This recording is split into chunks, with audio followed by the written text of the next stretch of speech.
बिस्मिल्लाहिर्रहमानिर्रहीम अस्सलाम वालेकुम। BS math semester 6 complex analysis 2 की हमारी कन्फॉर्मल मैपिंग की एक सीरीज़ चल रही है। तो लास्ट वीडियो में हमने एक्सरसाइज 7.1 चेक की थी, जिसके अंदर हमने कन्फॉर्मल मैपिंग के डेफिनेशन और उससे रिलेटेड कुछ क्वेश्चंस किए थे।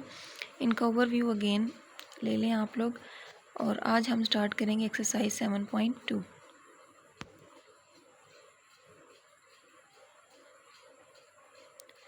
आज हमने स्टार्ट करनी है एक्सरसाइज 7.2, जिसके लिए आपको पता होना चाहिए कि लीनियर फ्रैक्शनल ट्रांसफॉर्मेशन क्या होती है। लीनियर फ्रैक्शनल ट्रांसफॉर्मेशन बेसिकली आपकी बाइलीनियर मैपिंग होती है।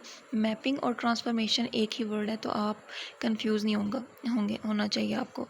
लीनियर फ्रैक्शनल ट्रांसफॉर्मेशन का एक और नाम भी है जनाब, मोबियस ट्रांसफॉर्मेशन। तो पेपर में ज़्यादातर बाइलीनियर नहीं यूज़ होता, ज़्यादातर लीनियर फ्रैक्शनल ट्रांसफॉर्मेशन और मोबियस ट्रांसफॉर्मेशन ही यूज़ होता है। तो पहले लीनियर फ्रैक्शनल ट्रांसफॉर्मेशन को देख लेते हैं कि ये है क्या। If a b c and d complex constants with a d minus b c not equals to 0, then complex function defined by, आपने याद रखना है कि लीनियर फ्रैक्शनल ट्रांसफॉर्मेशन में आपकी जो मैपिंग होगी वो इस फॉर्म की होगी, t of z is equals to a z plus b over c z plus d। ठीक, is called linear fractional transformation। It is also called Mobius transformation, जैसा कि मैंने आपको पहले बताया, और इसको बाइलिनियर ट्रांसफॉर्मेशन भी बोलते हैं।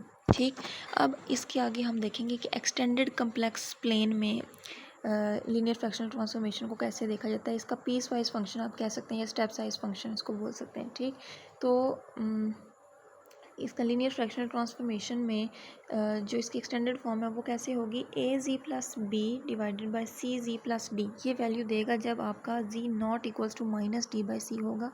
इन्फिनिटी देगा जब g is equals to minus d by c, और ए बाई सी देगा जब g is equals to infinity. तो ये चीज़ आपके क्वेश्चंस में यूज़ होगी, तो इसको माइंड में रखना है।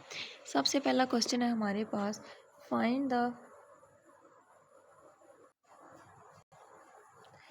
Find the image of the points 0, 1 plus iota, iota and infinity under the linear fractional transformation।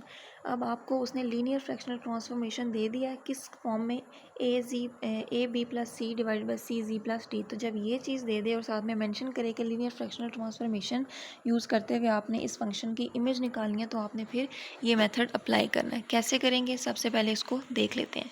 Given that T of z is equals to 2z plus 1 over z minus iota, इसको आपने कोई number 1 का नाम दे देना है। अब आपको points दिए हुए थे 0, 1 प्लस आयोटा एंड इन्फिनिटी। ठीक, तो सबसे पहले हम 0 को देख लेते हैं। For 0 z is equals to 0, equation 1 becomes, इसका क्या मतलब है कि जहाँ जहाँ पे जी आ रहा है वहाँ पे आपने 0 पुट करना है।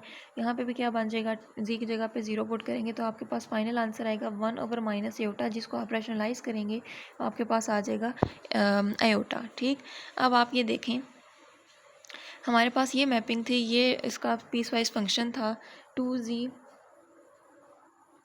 प्लस